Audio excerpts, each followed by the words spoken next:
was very sad to hear that Sir James Hardie had died.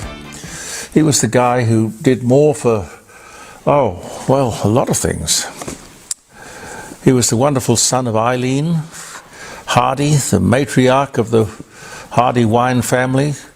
I think it's owned these days by, I don't know, Treasury Wines, or maybe it's a venture capitalist, I don't know. But the Hardie family, like the Penfold family, were so important in South Australia. Sir James, wine, yachting, success. We'll miss you, sir. We will. Lovely man. Oh dear. Hi everybody. Jeremy Cordeaux, Peter Clayton's behind the camera. Welcome to the Court of Public Opinion in the garage. It's a Tuesday. Before we get into the stuff that I sort of really want to talk to you about, some of the memorable or milestone things we remember the day for, June 20. Adelaide Town Hall, speaking of not milestones but foundation stones, it was opened on this day in 1865. Happy birthday to the Adelaide Town Hall. That's seen a few interesting things over the years. Errol Flynn was born in Hobart. He died aged 50 in 1959. He was born in 1909. He wrote a book, I've got it over there, along with a cheque. I bought it at auction. The book is called My Wicked, Wicked Ways. And he was a bad boy. Oh, God, he was a bad boy. You know, the Halverson yacht, speaking of boats, the Halverson family, who incidentally built many of the boats that Sir James used to sail, including Gretel, America's Cup and all of that. He ordered a boat, beautiful boat, probably the most expensive boat that the Halverson family had ever built. And they were delighted because they had a Hollywood star who was going to buy one of their boats. And he never paid them. Never, ever paid them. Took delivery of the boat. Scandalous guy. No wonder he wrote a book called My Wicked, Wicked Ways. Anyway, he was a colourful guy.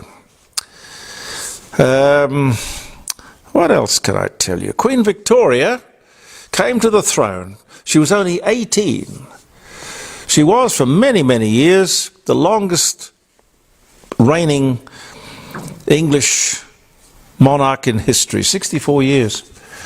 Queen Elizabeth, of course, reigned longer, but that was 1837. Wow. Little Patty got married to Keith Jacobson in 1973.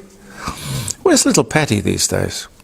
Anne Murray. I love Anne Murray. Anne Murray married Bill Longstroth. And also born this day she was, in 1945. Anne and I are the same age. Her biggest hit, it says here, was in 1978 with You Needed Me. Now, I thought her best song was Just Another Woman in Love. Do you know that one? A Kid Out of School. Yes. Pete, do you know it? Yes, I like Anne Murray. Yeah. Oh, she had some wonderful songs. I've got many of them in an old jukebox over the other side of the garage there, and I come down here sometimes at night with a glass of red and play them to myself. It sounds very maudlin, I know, but it's good fun. Wouldn't be dead for quids. What else can I tell you about the day? Chet Atkins was born, great guitarist, 1925. You like Chet Atkins, Pete? Not so much, no. Okay. This is interesting. 1756, 146 Englishmen were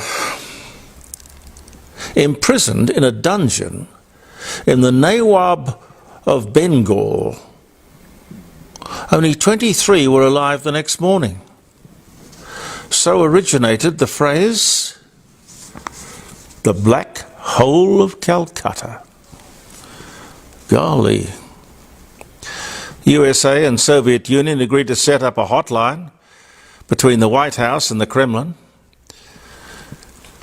Toast of the Town started on US radio, compared by Ed Sullivan, the entertainer. This was the forerunner to his television program, which started September 25 in 1955, but the Toast of the Town on radio was 1948.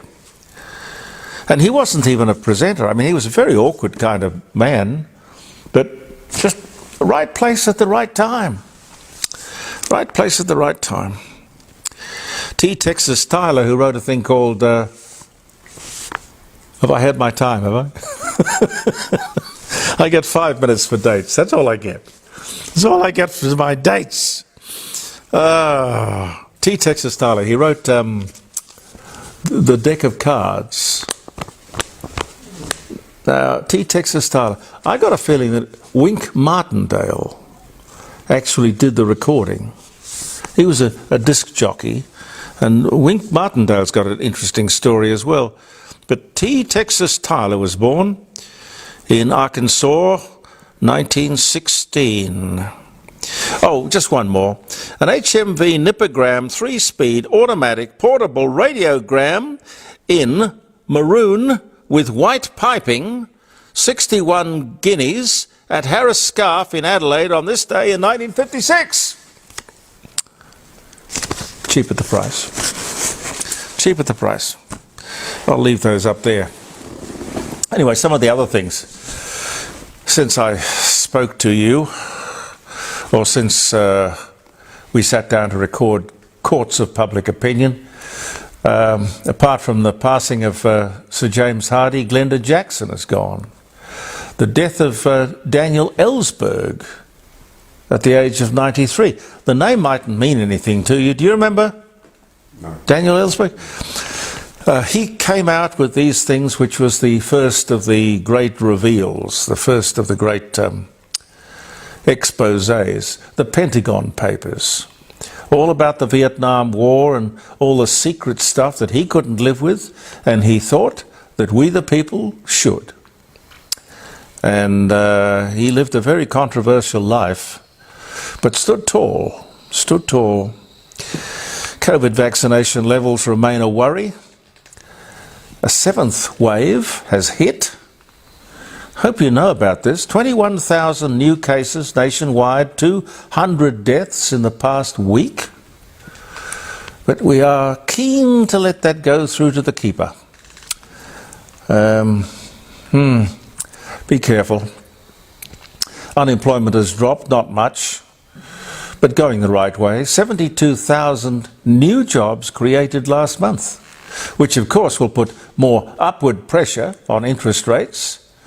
You see, normal interest rates are around 5 to 7%. At the moment, 4.1%, I think.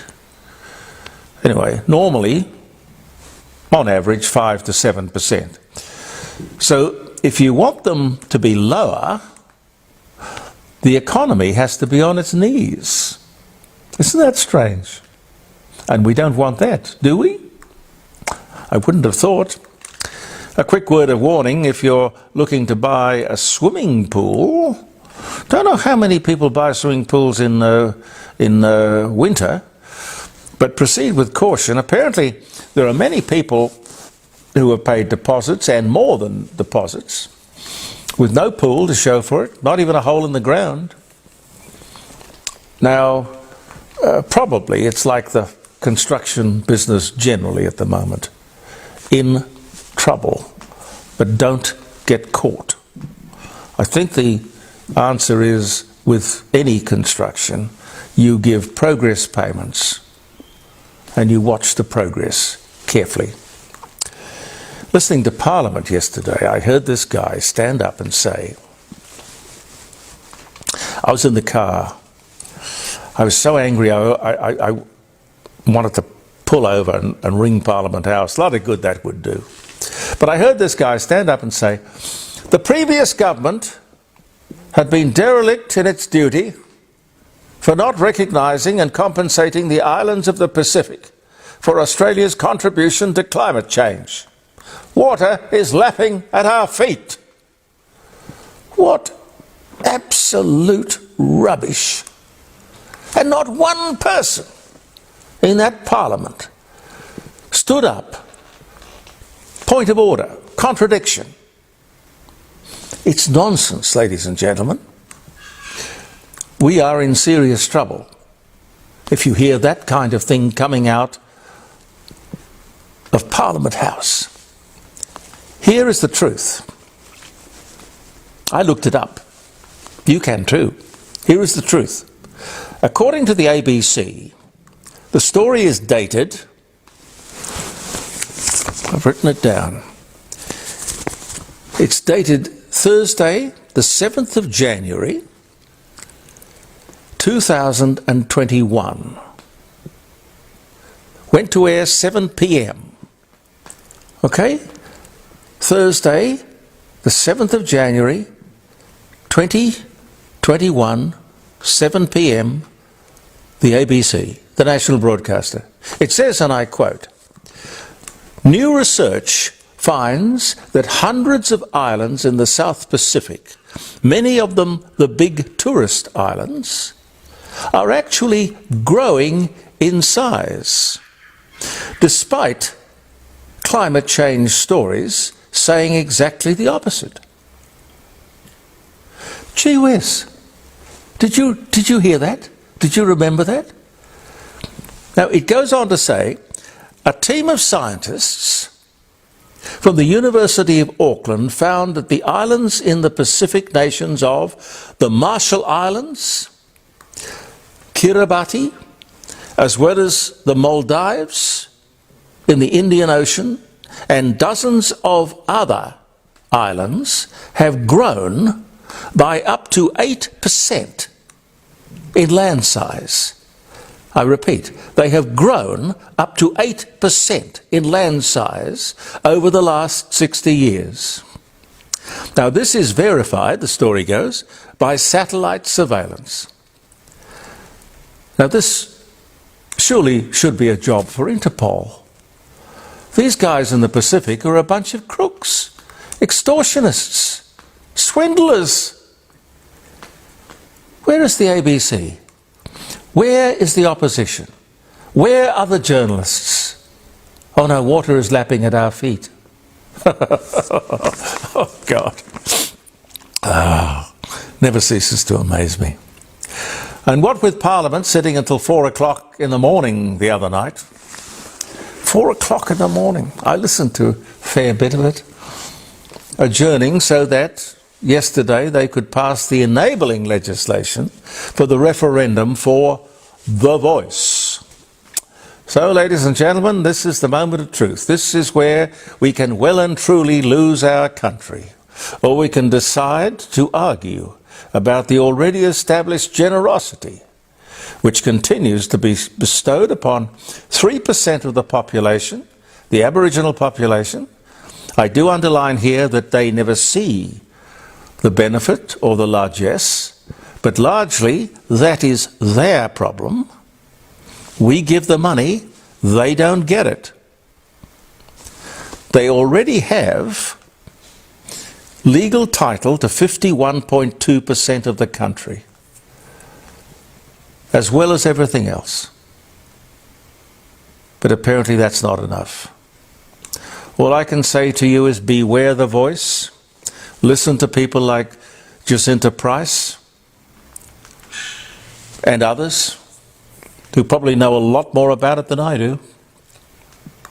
Something closer to home, just quickly.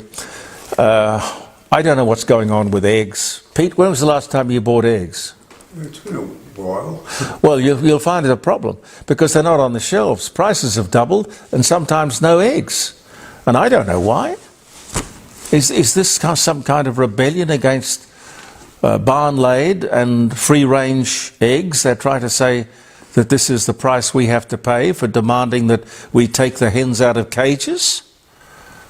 Something's going on with eggs, and I don't know what it is. The independent member for Mackellar Her name is Dr. Sophia Scamps. S-C-A-M-P-S, I think. She's introduced a private members' bill to Parliament to control the advertising and promotion of junk food, fast food. With over 3/4 of kids and 2/3 of the rest of us overweight or obese, she's absolutely right. Something's got to be done about it. Let's spend more money on prevention of disease, and we won't have to spend so much money on health. Well, not health, meaning we won't have to spend so much money on sickness. There's no debate, just bloody well do it, for God's sake. State budget, it's not exactly fresh news.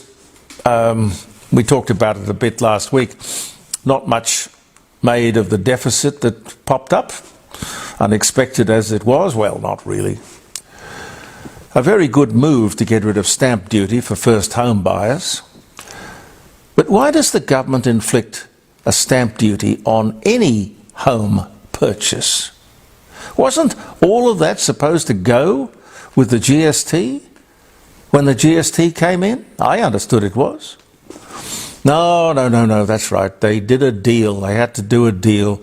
As John Howard said, politics is the art of compromise. And the Democrats demanded that certain things not be included in the GST, and there was all of this horse trading and all the rest of it. That's the simplest thing, really, for any government to do. The most logical thing is you tax consumption. You don't tax energy and enterprise and effort, which is what we do. We totally rely upon that. Not right. The federal government has found a spare or lazy $2 billion. It's amazing, isn't it? For public housing. Now, this is to get the support of the Greens for their housing. By that I mean the government's housing initiative. It won't get through unless the Greens support it. But on another matter, you would imagine that the government would have amazing buying power, building all of these homes. What they've got to take into consideration, of course, is there the labour? Are there the people to do it? But given that they can find construction companies and tradespeople to build this amazing number of low-cost social housing, you would think their buying power would be terrific, wouldn't you? You would imagine that the government would demand a great deal, a fantastic deal. They would leverage a terrific deal. But no, I have no idea why the government puts up with or ignores, with them involved, everything costs more. Think Kevin Rudd's overpriced school halls, for example. I'm sure Kevin didn't want them to be 3 times the price they should have been. You can just bet that every one of those proposed publicly funded houses will cost up to 1/3 more to build than it should. Everything the government does costs more, and they don't seem to care. The media doesn't give them any stick or any arguments.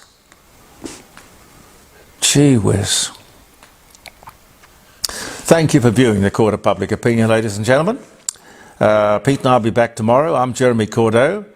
Believe in yourself, and goodbye for now.